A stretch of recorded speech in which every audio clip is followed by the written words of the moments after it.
Hey, Stonebriar family. My name is Aubree Bryant, and I am your middle school ministry leader here at Stonebriar. I am currently working out of my mobile office, my car. I've even got, my face masks and my kids' toys. I'm excited to get to bring you guys some encouragement and a couple of thoughts today. Something about me, I've just recently had my second son. So now we have 2 boys under 2. So life is a little weird and crazy, and I'm kind of on a learning curve.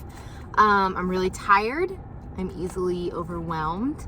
So when I was reminded that I had this opportunity to bring you guys like a quick Devo, I felt a little insufficient and just like, what can I bring? And so God was faithful to remind me of some things and to even just share with you guys my heart on where I am. This new stage of life of being really tired, not really knowing what I'm doing, can make you feel socially awkward, and honestly, like, not very useful for the kingdom when your brain feels really busy and you're physically exhausted and you're overwhelmed, and you don't have to have just had a baby to have these feelings.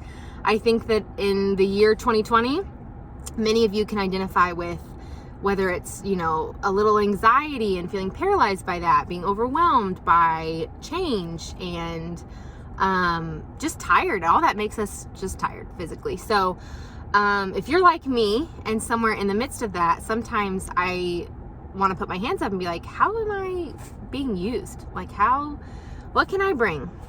And I want to remind us of 2 things today, predominantly the second.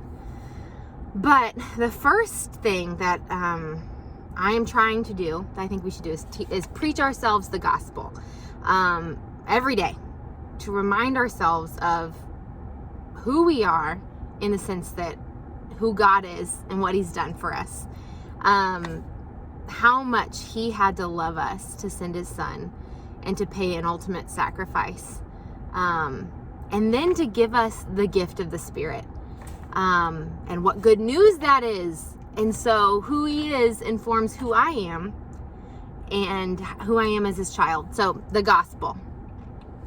Secondly,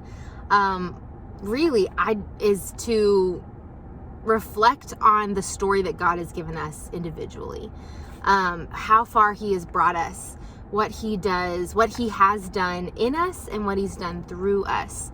And so that would be your story. And I would love to spend the next 30 minutes telling you my story, but don't have time for that. So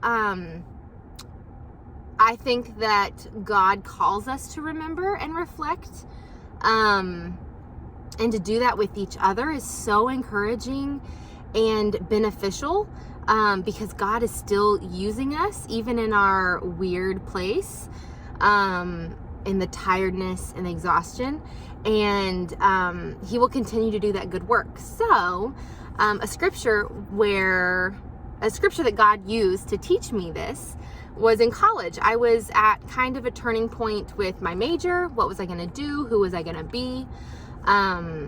In my relationships, there was like, dating and friends, and all that was kind of up in the air, all at the same time. And so I was in Lamentations, which can be a little sad, but in Lamentations 3, a lot of you know this verse.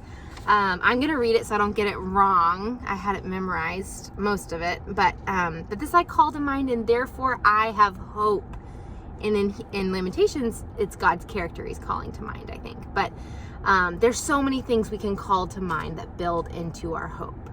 The steadfast love of the Lord never ceases. His mercies never come to an end.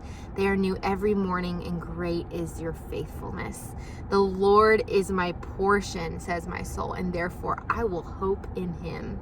The Lord is good to those who wait for Him, to the soul who seeks Him. It is good that one should wait quietly for the salvation of the Lord. there's a lot more to unravel there, but I think that reflecting on, well, first preaching yourself the gospel and reflecting on the story that he's given us, his faithfulness, the work he has done in us and through us, through his word, through other believers around us in community. There's so much there.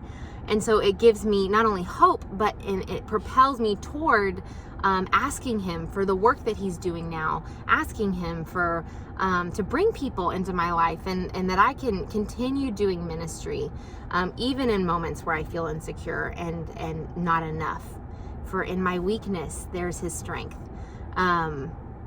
Anyways, I would love to do more story sharing, and I hope to see you guys at church and come up and meet me. I would love to meet you and talk more. Anyway, thank you guys for giving me the opportunity.